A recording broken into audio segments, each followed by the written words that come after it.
Hey, Bryn. So since I read chapter 6 to you in person, here comes chapter 7. I think I'll have to go back and record chapter 6, just so the playlist is complete. Chapter 7. Pippi Goes Ashore. Curra Island, straight ahead, cried Pippi from the bridge one sunny morning. They had been sailing for days and nights, for weeks and months, over storm-ridden seas and through calm, friendly waters with starlight and moonlight, under dark, threatening skies and in scorching sun. They had been sailing for such a long time that Tommy and Annika had almost forgotten what it's like to live at home in the little town. Their mother would probably have been surprised if she could have seen them now. No more pale cheeks, just brown, healthy children as they climbed around the rigging, as Pippi did. Gradually, as the weather grew warmer, they peeled off their clothes, and the warmly bundled up children with 2 undershirts who had crossed the North Sea had become 2 naked brown children in loincloths. What a wonderful time we're having, Tommy and Annika declared each morning when they woke up in the cabin they shared with Pippi. Often Pippi was already up at the helm. "A better seaman than my daughter has never sailed the 7 seas," Captain Longstocking would often say, and he was right. Pippi guided the hop-toad with a sure hand, the most perilous underwater reefs and the worst breakers. But now the voyage was coming to an end. "Curra Island, straight ahead," cried Pippi. There it was, sheltered by green palms and surrounded by the bluest blue water. 2 hours later, the hop-toad made for a little inlet on the left side of the island. All the Curraduts, men, women, and children, were on the beach to receive their king and his red-headed little daughter. A mighty roar rose from the crowd when the gangplank was lowered. "Usam Curra! Kasomakara," they shouted, and it meant, "Welcome back, fat white chief." King Ephraim walked majestically down the gangplank, dressed in his blue corduroy suit, while on the foredeck Friedolf played the new national anthem of the Curraduts on his accordion. "Here comes our chief with a clang and a bang." King Ephraim raised his hand in greeting and shouted, "Muoni manana." That meant greetings to all of you. He was followed by Pippi, who was carrying the horse. Then a wave of excitement broke out among the Curraduts. Of course they had heard about Pippi and her tremendous strength, but it was another something to see it with your own eyes. Tommy and Annika and the whole crew trooped ashore, but for the time being the Curraduts had eyes for no one but Pippi. Captain Longstocking lifted her up on his shoulders so that they would be able to have a good look at her. And again an excited murmur went through the crowd. But then Pippi lifted up Captain Longstocking on one of her shoulders and the horse on the other, and the murmurs swelled into a roar. The population of the Curraduts was 126 people. "That is approximately the correct amount of subjects to have," said King Ephraim. "More are hard to keep track of." They all lived in small, cozy huts among the palms. The biggest and finest hut belonged to King Ephraim. The crew of the hop-toad also had their huts, where they lived while the ship lay anchored in the little inlet. She was anchored there practically all the time these days. Once in a while, though, there would be an expedition to an island about 50 miles to the north, where there was a shop, and Captain Longstocking bought his snuff. A fine, newly built little hut under a coconut tree was ready for Pippi. There was plenty of room for Tommy and Annika, too. But before they could go into the hut to wash up, Captain Longstocking wanted to show them something. He took Pippi by the arm and led her back down to the beach. "Here," he said, and he pointed with a thick forefinger. This was the place where I floated ashore the time I was blown into the sea.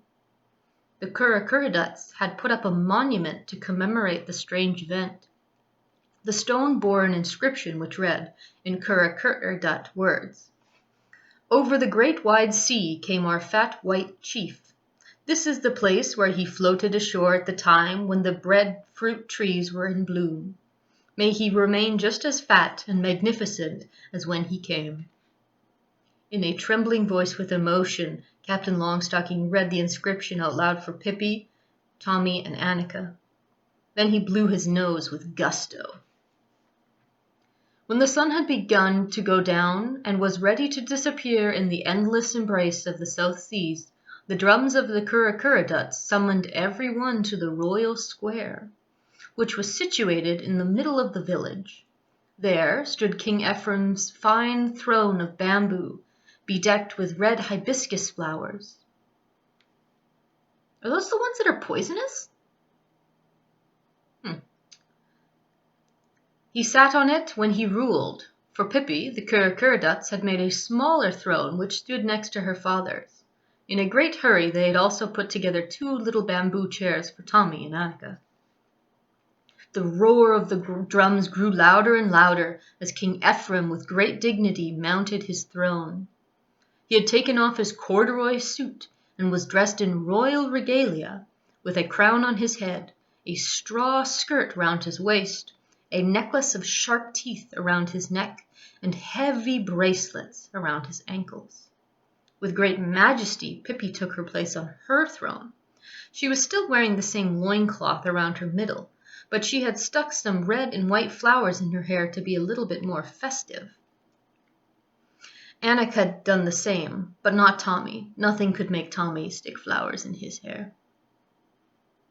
King Ephraim had been away from his ruling duties for quite a while, and now he started to rule with all his might.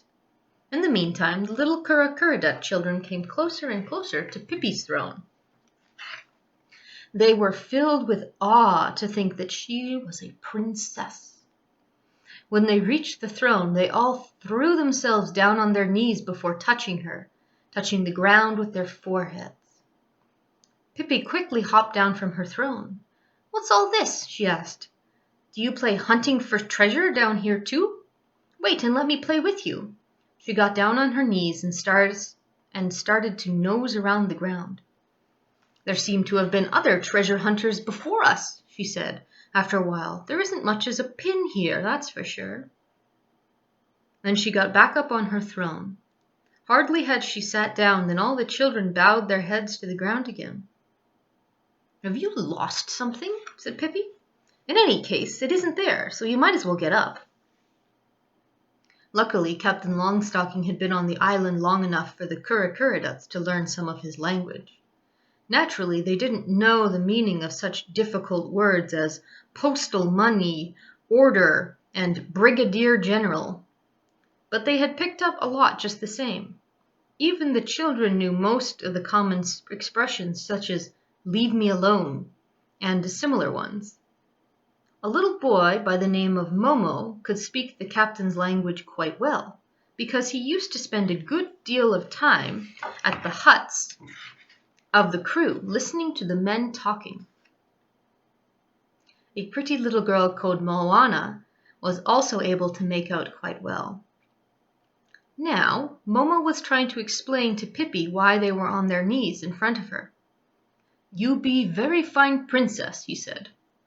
"I no be very fine princess," said Pippi in broken Curricurridut.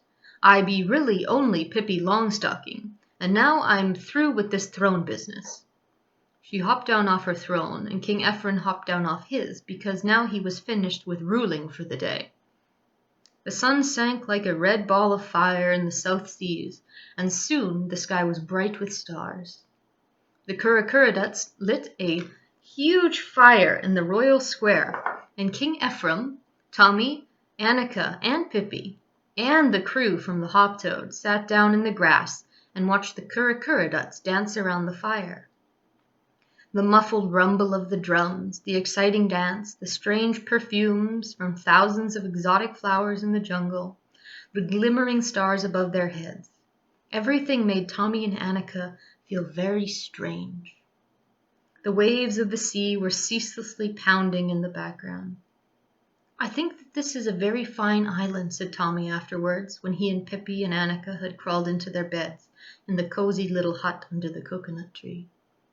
"I think so too," said Annika. "Don't you, Pippi?" Pippi was lying there quietly with her feet on her pillow, as was her habit. She said dreamily. "Just listen to the roar of the waves." "Remember," I said, "maybe I'll like it so much on Kurrakuradat Island that I'll feel like staying here forever."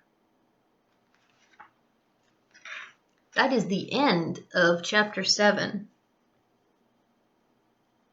The next chapter is quite exciting. We'll see what sorts of trouble Pippi can get into now that she's on a island in the South Seas. Hope you're having a good week. Today, David came over and we finished our second round of snow shoveling and digging. And we have quite a large quinsy outside.